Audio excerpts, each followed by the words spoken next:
I feel like if you don't have people at the table, then tech is something that happens to them, not for them. Hello and welcome to The New Rules of Work, a podcast from the Muse where we explore the changing landscape of work and the dynamics between employers and talent.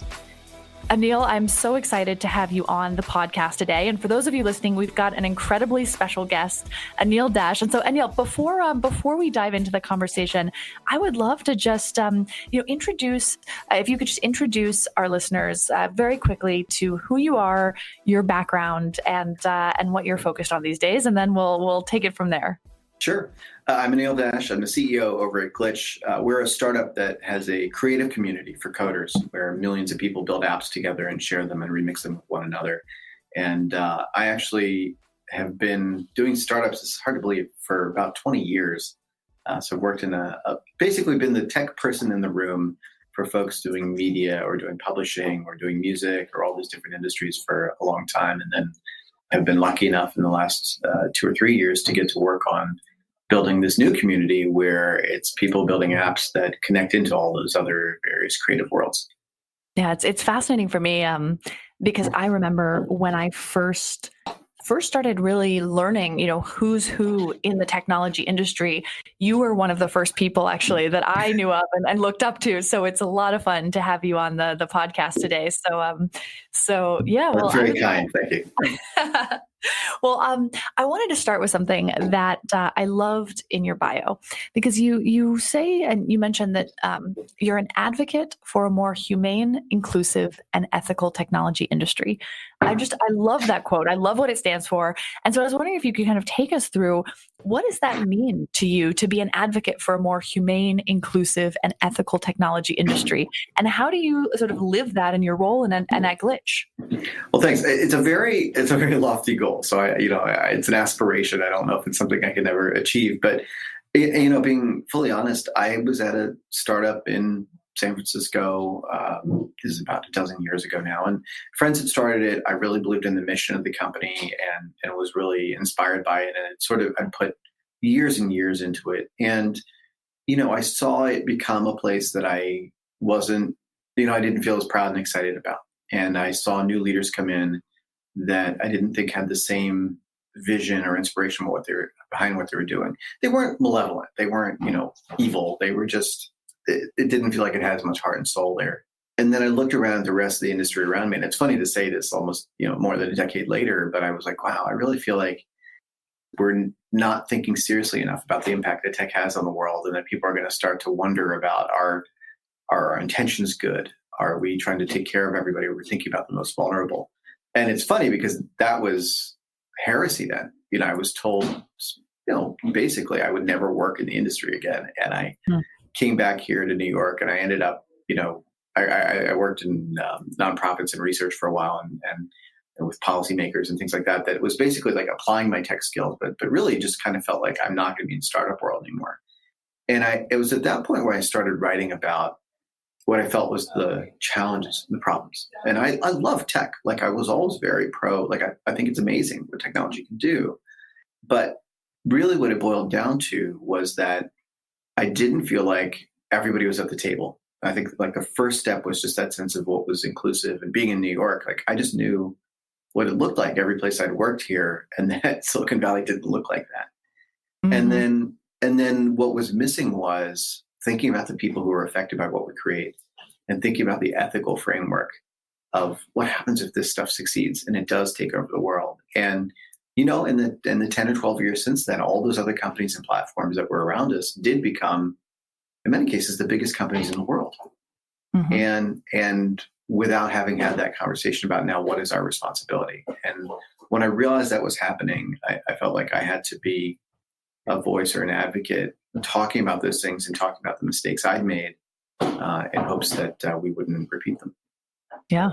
Well, and I love that, I think you've not only been a voice for the moral imperative behind diversity, but I think in the technology industry, you were one of the first people to really keep making the point that if the designers, the product managers, the technologists building our products are not more diverse, we're not going to build for the world we live in. We're not going to build for all of our lives and our use cases and our differences. And I think it's been really powerful to help people realize the blind spots that creates. Yeah, I still feel it very strongly. I mean, I feel like if you don't have people at the table, then tech is something that happens to them, not for them. Completely. And I also think it's been really interesting, in this conversation that, that both of us have been part of and advocates for about building a more diverse and inclusive technology industry. I also love that you've been very open about some of the tactics and strategies that you've employed to ensure that the teams you work with are diverse.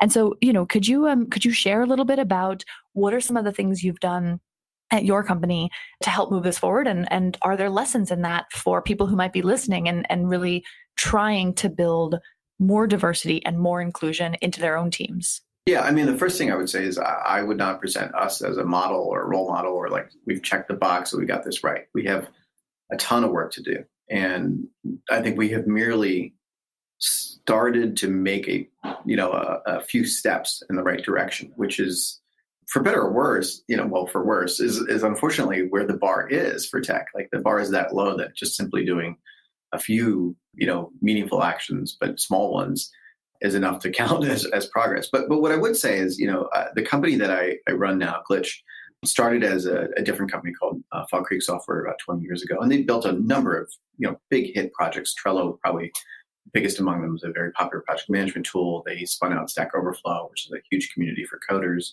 And so they'd had, a lot of success in the market and with products.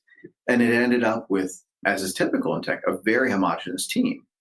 And it was something where I think everybody was well intentioned. I don't think there was we're trying to erect a barrier, but they didn't know what they didn't know about how you start to reach out. And I look at, from the time I joined the company less than 3 years ago, I think we had basically one woman on the team in a technical role. And then the other woman at the company was an administrative role, just sort of like office admin kind of stuff. And, we now are at the point where the majority of the company are women and non-binary folks. And that's a big change to happen in that shorter period of time. We are still lagging on, representation in a lot of fields, but, as an overall proportion of the company, we are setting explicit goals around having proportional representation for people of color at the company. That, I look at something like, and most companies sort of gloss over that with sort of grouping together the very different demographics of like Asian Americans in tech versus, Black folks versus Latinx folks. And it's like, these are completely different scenarios. Asian Americans are overrepresented as a percentage of population, and speaking as one. And so being able to make sure that we're saying we should at least look like the communities we're trying to serve. We should at least look proportional to, the population in America. If that's like where our country is based, we should at least be thinking about the demographics of the audience we're trying to serve, who are, young people are one of our key audiences. And you look under 30 and it is a completely different demographic breakdown. And that's where we have to be headed. And so, and there's a lot of different vectors. There are certainly gender, there's certainly race, there's, LGBTQ representation, where I would say, I think 30% of our staff identify as, and so like those things are good first steps. But I think long-term, what I would look at is have systems in place where it is part of the flow of how we work, it is part of the flow of how we recruit, it is the environment that people are in, that, nobody ever has to feel like the only one in the room. I think that's just such a huge factor about comfort level at work, is that every time you speak up, is your voice representing you, or you speak on behalf of everybody who shares some trait with you. That becomes a barrier to even be able to do your best work if you feel like you have that weight around you when you're trying to just do your job. Absolutely. And the progress that you've been able to make, while I completely agree that, it's not like the work's done and, high five and it's over. There's always a lot more to do.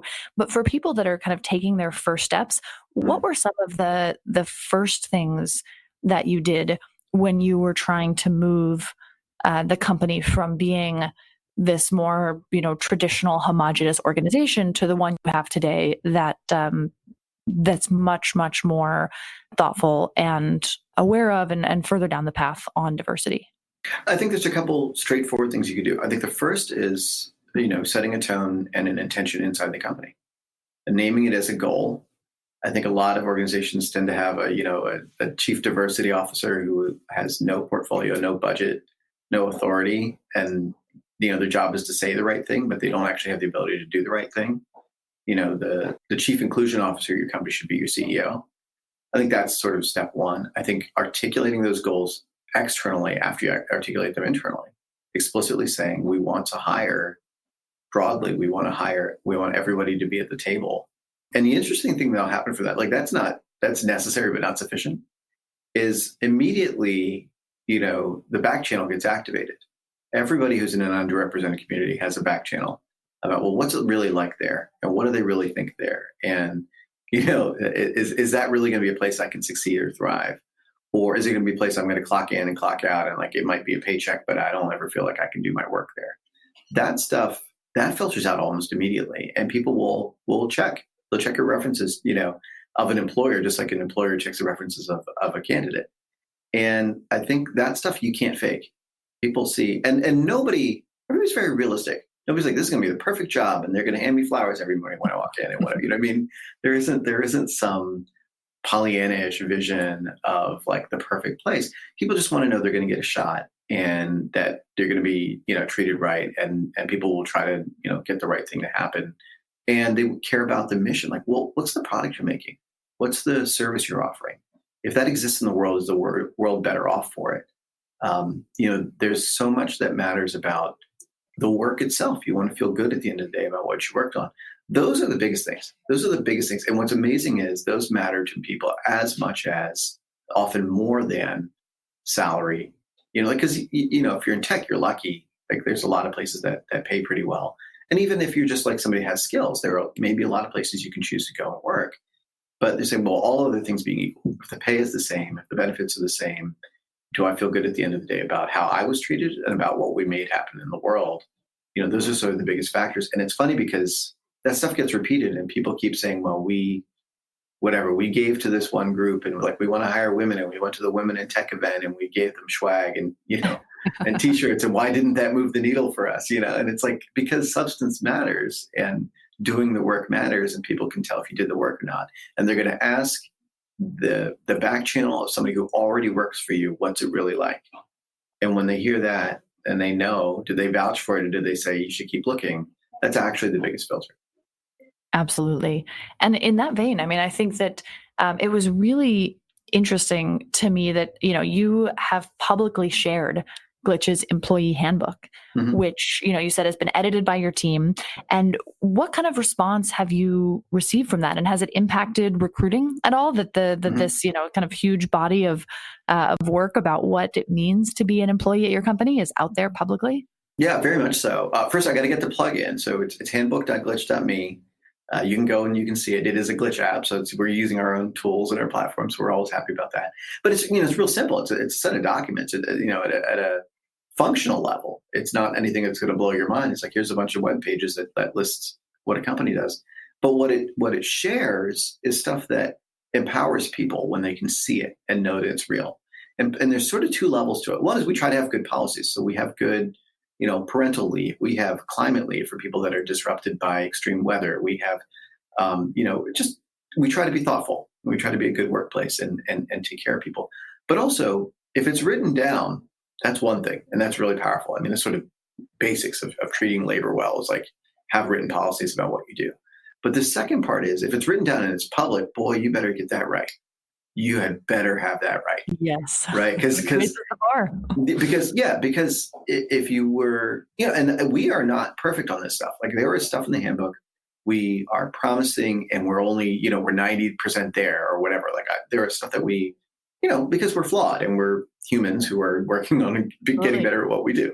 Every organization is imperfect. Exactly. Right. So, but actually, again, same thing. People understand that. But if you say we're going to do this and you are not trying to do it at all, you're going to get caught, right? People are going to see it. And I think that's a really good check. And I like that as accountability for me, right? As a CEO, for me to be able to say, well, we promised the world that we're going to do this is very clarifying because one, it's on me. Every single gap between what is on that handbook and what happens at our company is my fault, right? And I think I tell you what, that is clarifying. If I know every time, I was on stage at an event yesterday, it was whatever, 3,000 people. And if every audience question could be, I saw this on your website. Are you doing it? Boy, that's clarifying. And I like that accountability. I like that on social media. Somebody can say, I saw this, and is it real? But the other part is it solves so many problems. You wouldn't believe it, but it reduces stress inside the company. It reduces overhead because people are like, I know exactly what I'm supposed to be doing. It's written down. I know exactly what I should be feeling entitled to or comfortable counting on as part of my benefits, as part of my compensation, because it's all written down.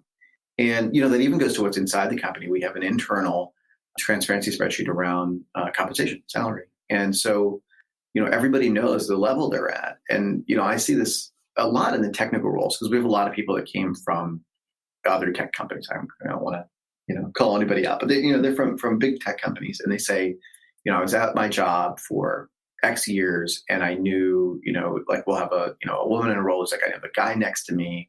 Was a man who had the same job as me and was being paid this much more. And to find it out after years of working for this company and have them dance around and talk about it, whatever, was why they left. And, it was just horrible. The only positive that comes out of it for me is that we get to give them a place where they never have to have that worry. And as it turns out, that frees people up to have more hours in the day to be productive and creative and inspired, or just to, go home and whatever, walk the dog and water the plants, because you're not spending that time on just fighting for the basics of what the company should have been doing for you in the first place. Yeah. And it's interesting. I mean, that kind of leads me to the next thing I wanted to ask you about, which is, there've been a number of things I've noticed about your leadership style, the way that you've managed glitch that are maybe a little surprising for people in more traditional organizations. And one of the things that I wanted to ask you about, because I loved it, was, a couple weeks ago, you and I were on stage at the Bloomberg Breakaway CEO Summit. Mm-hmm. And you mentioned that you actually help employees who are looking to move on from your company with their resume and their LinkedIn presence. And I loved that. I thought it was fascinating because, I'm always, I'm always happy to give people references to help them in their next steps. But I thought that was even like a step further, helping someone who is going to move on with their resume and their LinkedIn presence. And I was just wondering if you could just talk a little bit about why you do this and how it affects the culture. Yeah, and it's something actually, since that conversation we've talked about, we might actually systematize it. It's something we've done on a, ad hoc basis when it's come up with people. But I think we actually might systematize it for everybody at the company just so they're sort of ready. But the high level was, you run at a company long enough, people just reach inflection points in their career, either because they're like, I want to pursue some new skills that I have, or, they have a partner who's moving to a different city, or, there's all different reasons that they have what they have. Or, honestly, people are like, I've either reached my limit here or I just am ready for a change. And, generally when people say that, it's because they've already they lined up their other offer or they've been looking or whatever. But every once in a while, because I think we have a pretty high level of trust, what would happen is people would say, like, I'm really, I feel like it's time for me to move on. And generally it fell into two buckets. One is like, just personal stuff. Like I feel like I'm burnout or whatever. And then sometimes because I feel like that's my way to advance is I have to go to this other company, which we try not to have that be the case now. We've been trying to do a better job of, defining those advancement paths, but it makes sense. And I think especially again, underrepresented folks, a lot of times the biggest ways you make a leap forward in your career is switching roles. And just reflexively, because of what our culture was, we just, myself and I think everybody else in management was sort of like, well, how do we help? And, we had somebody on the team who I think was actually in a really tough role. And it was when our company was going through a ton of transition. We hadn't yet become Glitch and all those things yet. And I said, it makes sense. I understand you're not being irrational. Like, this is a really reasonable career aspiration. Let me introduce you to some folks I know, which we've done a lot of, and I ended up introducing them to the CEO of two very, very large companies. I said, this is somebody who's very talented and I believe in their career. And I think, hopefully their time at our company is the biggest upgrade in their career. That would be great. But, you should look around. And they were, the person on our team that sort of said, well, I don't have a resume ready. I've been here for a while and Like I didn't write something up, and we didn't think about it. We just said, we'll help you. Like we know what you do, and let's talk about it. And the biggest thing I see when I work with friends or the people I mentor, everybody sells themselves so short. Everybody is so critical. Again, because we have, so many folks who burn out on the industry or underrepresented in the industry, or they have that imposter syndrome or whatever it is, they're undermining a lot of those credentials. And I would say, well, this is what I see in you. You accomplished this, you did this, you have this ability, you're, a world-class talent in this area. And really consistently, they would be, I think just really pleased at like, wow, somebody noticed what I did and valued it. And I never saw it that way, that my skills were that valuable. And I feel like, I'm not under any delusion. Somebody's going to stay at our company for 50 years and retire and get a gold watch and, and ride off into the sunset. Like that, we don't have that economy anymore. That's not the industry anymore. I hope they do. I would love for everybody to stay here for the rest of their careers if they're, they feel fulfilled and satisfied to do so. But I'm realistic about it. And so I say, if we can give people that experience, that's something that's a meaningful way to repay the fact that they've invested so many years of their life in trusting us, because there was an opportunity cost at any point when somebody chose to work at our company. They could have gone anywhere else. They could make more money working at one of those companies that doesn't have the same ethical stance that we do. And they chose to be here. And so how do we honor that commitment? And then the funny thing is, the majority of the time when we've had that conversation, when somebody says, I think I'm ready to move on, even after we introduce them to somebody, we help them through resume, we punch up the LinkedIn and we get the new headshot and all that stuff, the majority of the time they stay. And that's happened multiple times since I've been here, because people are like, one, the level of trust that we know you're not here because we're coercing you. We're not here because you don't have any options. They look at the landscape and, what they often say is like, well, I would go to that place and they wouldn't do this for me in return.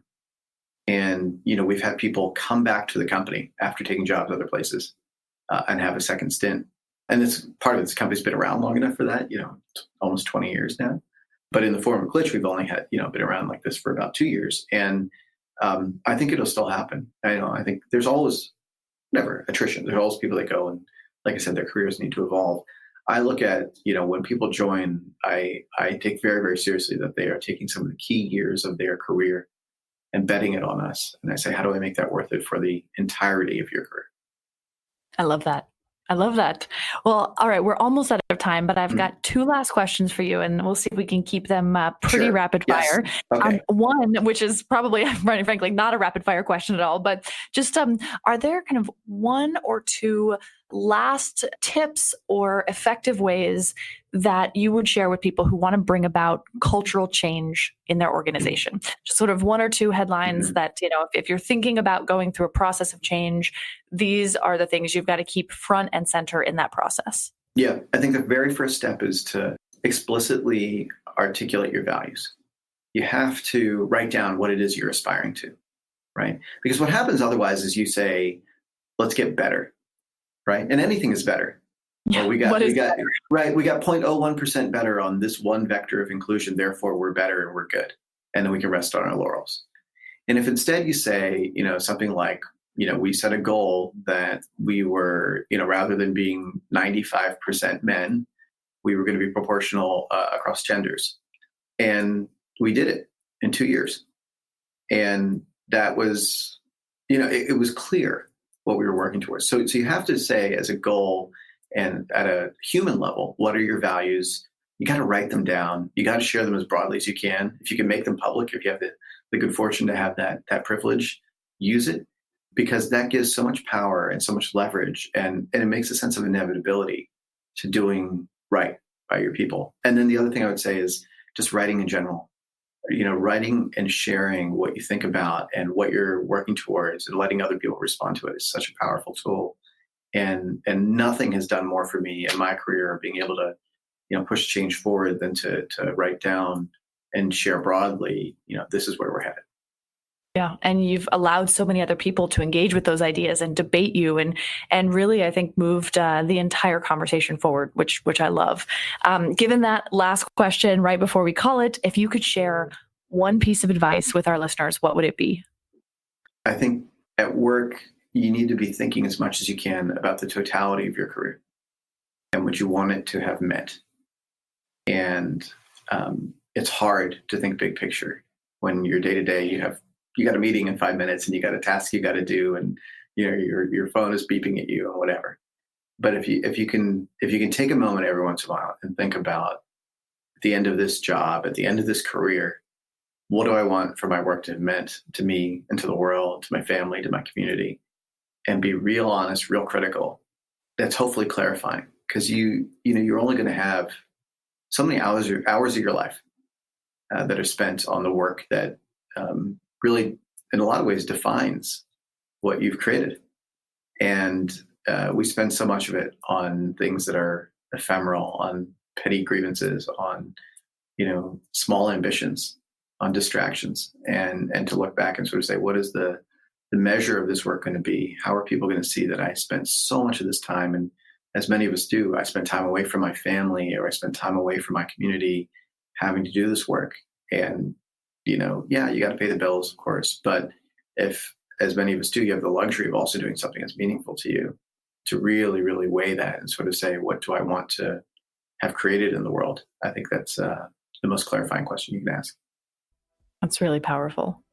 Well, thank you so much for spending this time with us. If people are interested in learning more about you or Glitch, where should they go? Where should people go to find out more? Sure, folks should definitely go to glitch.com. There are millions of apps, like no matter what you're into, if it's your hobby, an art project, if it's you want to take the handbook or remix this, you can take it to your office and see if maybe you can put some of those policies in place. Those are all there, and people can check those out. And then I'm on social media on every channel as Anil Dash, and probably a lot less erudite and a lot less focused than this conversation. It tends to be all over the map, but we have a lot of fun. I love it. I was going to say, I really appreciate you joining us. I'm sure everyone here learned so much, and thank you again. And to our listeners, thanks for tuning in. The Muse is the best place to research companies and careers. More than 75 million people each year trust the Muse to help them win at work, from finding a job to building the skills to help them grow and advance. Organizations use our platform to attract and hire talent by providing an authentic look at company culture, workplace, and values through the stories of their employees. You've been listening to The New Rules of Work. To learn more about this episode and to research companies and jobs, visit themuse.com. To ensure you never miss an episode, subscribe to the show in your favorite podcast player. If you have any questions for The Muse or for host Kathryn Minshew, feel free to reach out to press@themuse.com. Thank you for listening. Until next time.